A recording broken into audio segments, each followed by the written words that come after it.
I'm Zimzoe, and this video is going to be about what I'm doing this evening, which will be yesterday when I put it up tomorrow, if you follow me. Anyway, this evening I'm travelling all the way to Manchester to go see Little Shop of Horrors live on stage. While I'm there, I'm going to try and film a few things, but obviously none of the show because, well, one, they don't allow you to do that, and two, I just want to watch the show, you know what I mean? I'm allowed to put myself first for once. Now, I can't remember the name of the place, but I know it's in the round, which means there's like stage and then seats all around it instead of literally just being stage, seats. I'm hoping to get some shots of the front of the theatre and the stage during the interval time, but I'm sort of there as an assistant teacher, so I'm going to have to keep an eye on the students as well. Oh, I should probably mention that this is the first video I'm going to try my editing software on, so sorry if it's a little janky, you know, I'm still working some things out. Anyway, and afterwards I'll be talking about some other things, so I hope you enjoy. I literally said the word chocolate on the book and it has withdrawn so fast and she was on chocolate. Did you have chocolate? Oh, I didn't get a bottle of chocolate, speak of it.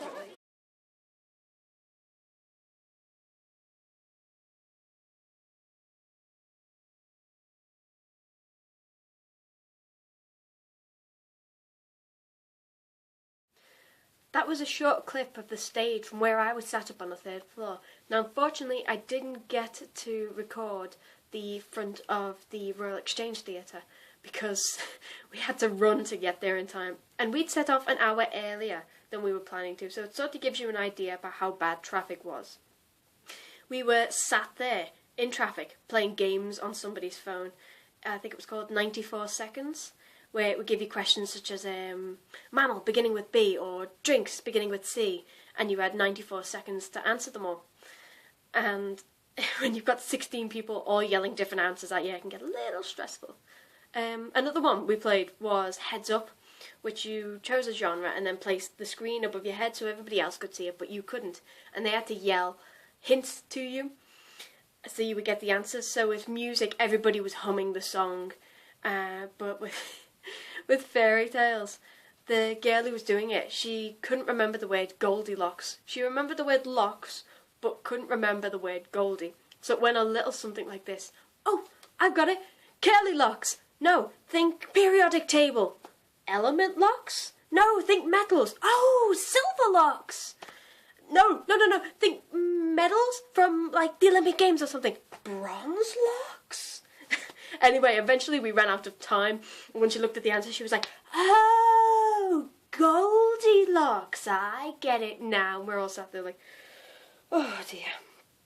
But I won't forget what the kid next to me said for the question panda. That's what was on the thing, panda. And he was sat there yelling, black, white and Asian, black, white and Asian, like at the top of his lungs. So the rest of us can barely breathe from laughing. Anyway, the show. The show was absolutely fantastic. And I know that didn't show any of the characters or the plant. But don't worry, because I picked up a program. So you will get to see what they did with it. Because they had to change how Audrey 2 looked. Because they were, well, in the round. And during the interval, one of the students turned round to me and said that this was their first ever stage show that they were seeing, and I was just like astounded by it because, well, I love them, and I've been to see Beauty and the Beast, The Lion King, Hope and Boxers, The Rise and Fall of Arturo Ui. I think that's what it was called. I know it had Arturo Ui in it, but I can't remember if it was The Rise and Fall. Anyway, Calendar Girls, Our Country's Good, twice, by like 2 different productions. Steptoe and Sons, Pirates, which I'll tell you about later. The Wild West Show, Little Shop of Horrors, Holiday on Ice, and those are just like the first ones that have come into my head. Here's the programme, and on the inside it gives you the cast and the band. Everybody seems to forget about the band. I mean, there's nothing I find more disrespectful than people who leave before the band is finished playing. I mean, they were there just as much as everybody else on stage, just because you don't get to see them as much. Oh, also, that's the original one there, the black and white one. I've got that one on DVD. And that one. I love this film, I really do. And the stage show was absolutely fantastic. this page though, that's what they did with it. As you can see, there's 3 puppeteers, and you could see them on stage, but it was like, it was just sort of so lifelike, you barely realised they were there. It was just like fantastic the way they did it. And it gives you more information about all the people, where they've come from, and everything they've done in the past. And then more information about the other shows that are going on.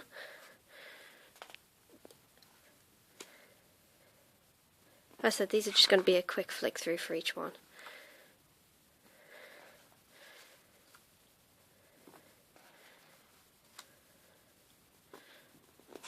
If any of these grab you, go ahead and look for them. I've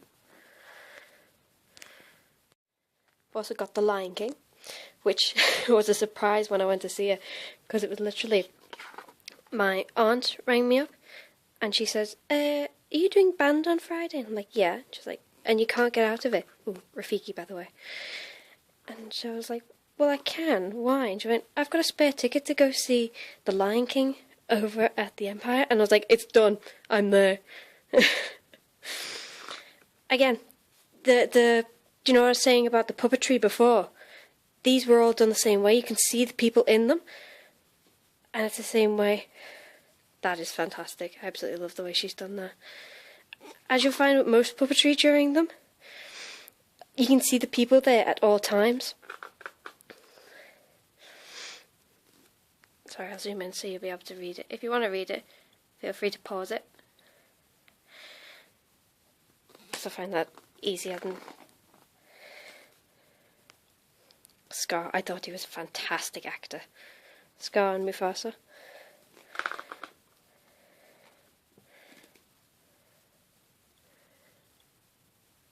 Again, feel free to pause it. Now, do you see the mask that he's got on? Actually, I'll mention it later on during the scene. Fantastic. Oh, these things. The giraffes. We were only 6 rows back, so when they leant forward over the stage, it was literally like you could almost reach out and touch them. And Zazu's actor was there on stage at all points as well. But it's not distracting, it's actually part of it. The hyenas. They were, I'm going to say fantastic far too much in this video.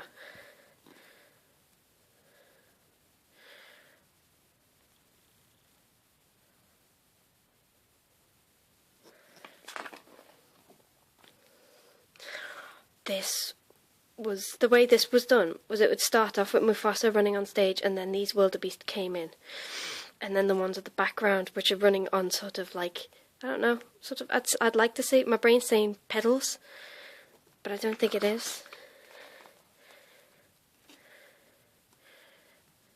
Again, feel free to pause this if you want to read any of it.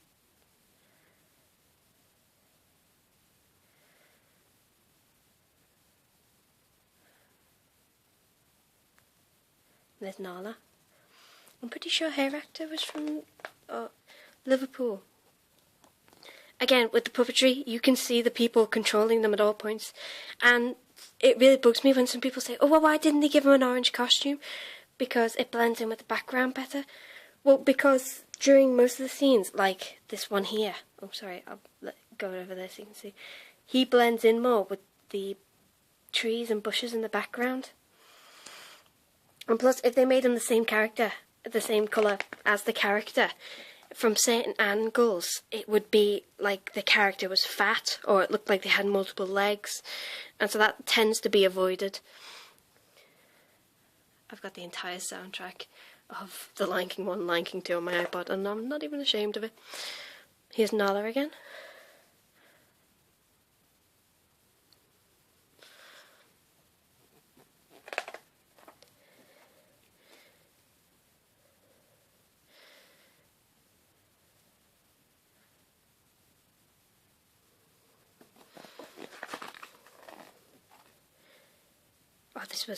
The way this was done again, it doesn't always appear at once. That's sort of obvious in your face.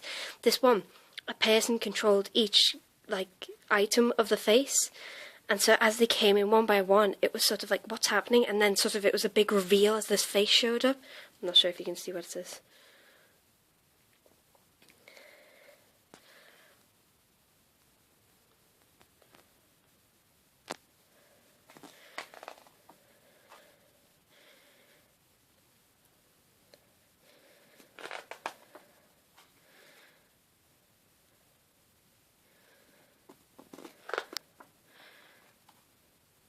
I don't think that thing's coming back to this, and I'll mention it when it shows up.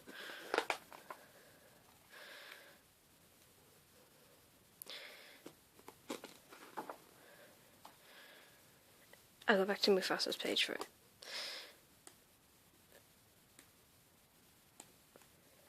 Sorry about this.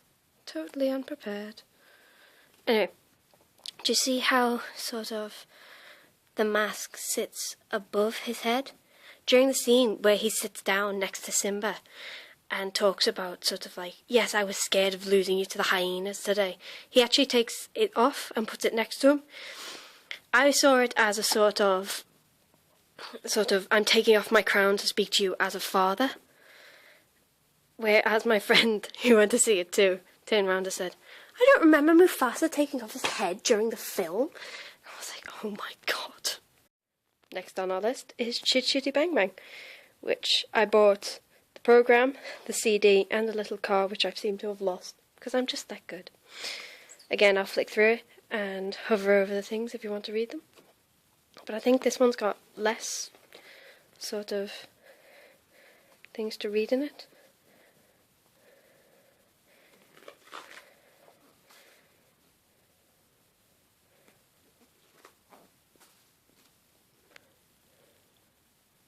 I love that song. It's not in the film, but I think it's fantastic anyway.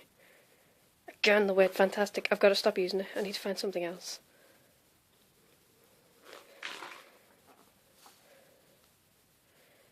And this next page, I believe, is all these pop out to make your own Chit Chitty Bang Bang.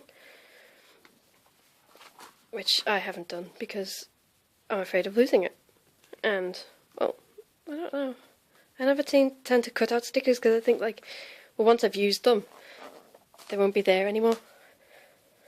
Which makes me fantastic in games where you have, like, oh, Richard O'Brien, ladies and gentlemen. Any of you recognise him from The Crystal Maze, or more better known, Rocky Horror Picture Show, and its sequel, Shock Treatment.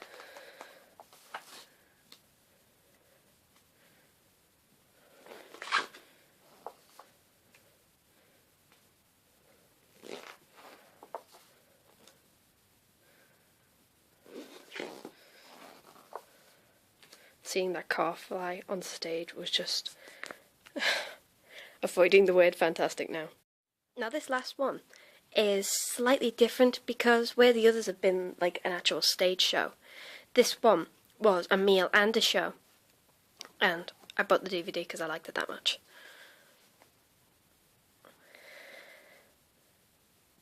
It was in Spain,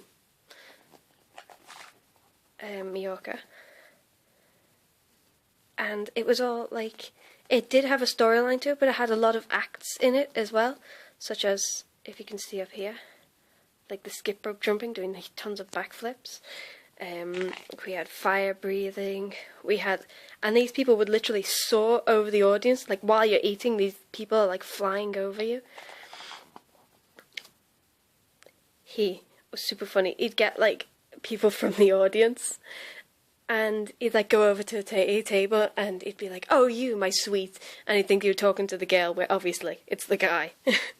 And this was done not actually in the stage that was ahead of us, but like on a small podium, like in the middle of the audience. Here's all the rope swinging again.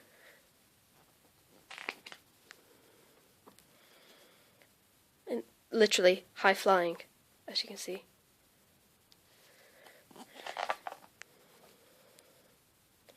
See, I watch people doing these things and I think, how? I could barely get myself out of bed of a morning, let alone like launch myself across the room.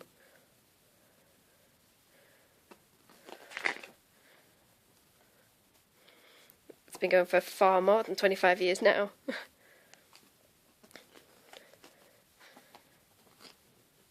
Here's all of the crew, but what I'd like to mention is I can't remember who they were, but I'm definitely sure that it split the audience into 4 teams so that you cheer for your one, and I was in Scarlet's. I'm pretty sure the 4 of them were Barbarossa, Scarlet, Draco, and Blackbeard. See, I'm sure it was those 4, but I'm not too sure about Draco here, because, oh, it's actually just Drake, ignore me, because Henry Morgan was the main character, but this man is bringing things to mind. Anyway, sorry for how much longer this one's been, but I hope you like it, and have a nice day.